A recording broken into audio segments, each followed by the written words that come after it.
Hey YouTube, it's Half-Ass. I'm at the day job here and doing something a little different. I got 1,000 tons of steel in this scow here, and we're going to be putting it alongside this ship called the Thai Hunter out of Singapore. And as you can see, big bow sticking out. The ship is empty and it's loading from a pile like that, and it'll load all of that shit into there, and then I'll take it over to I think Saudi Arabia this stuff goes to. So keep you updated here. Okay, I got it alongside. That went pretty well. Actually did it without hitting it. And I'm going to slide it up the ship over to the number 3 hatch where they got that crane and the grapple all set up. And we'll catch a few lines.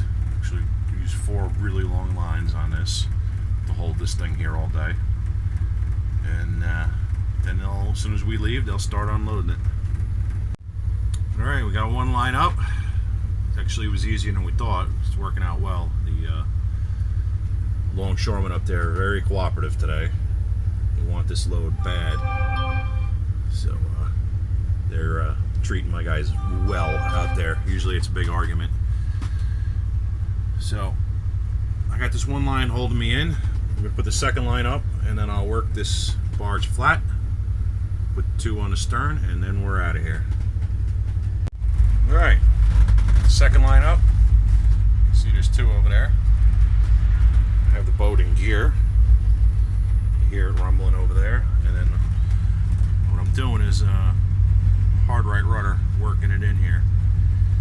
And we'll get this parallel to the ship. We kind of get out of shape when they start tying those lines up and so forth. So we'll get this nice and flat. My guys will walk back here, pass 2 of them back up, and that'll be a wrap. This actually went smoother than I thought today. I haven't done this in a while. It's not something we do every day. Okay, one last detail before we can leave. This guy here, Donnie, is what's called a cargo surveyor, and right now he's taking out an instrument out of his bag, which is basically like a ruler.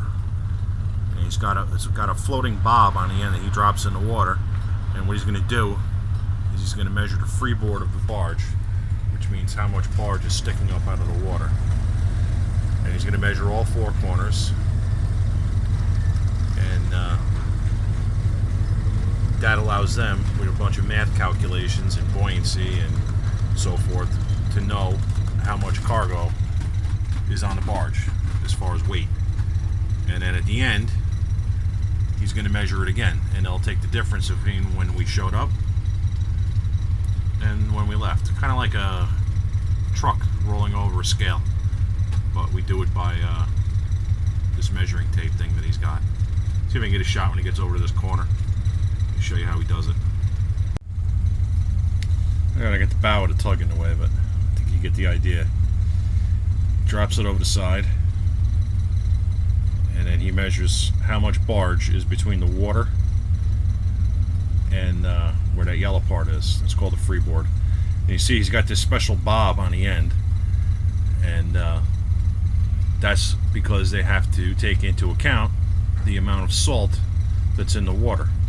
Right here we're in Newark Bay. This is actually brackish because you have salt water from the ocean pushing in here, and then you have fresh water coming out of the Passaic and Hackensack rivers, so it produces brackish water. So he's writing it down, the measurement in that book there. And of course salt water will float this thing up higher than fresh water will, so they have to take all of this into account to determine how much scrap steel there is. Because we're talking, I don't know, the price is probably $200 a ton right now, and we have 1,000 tons of that on board.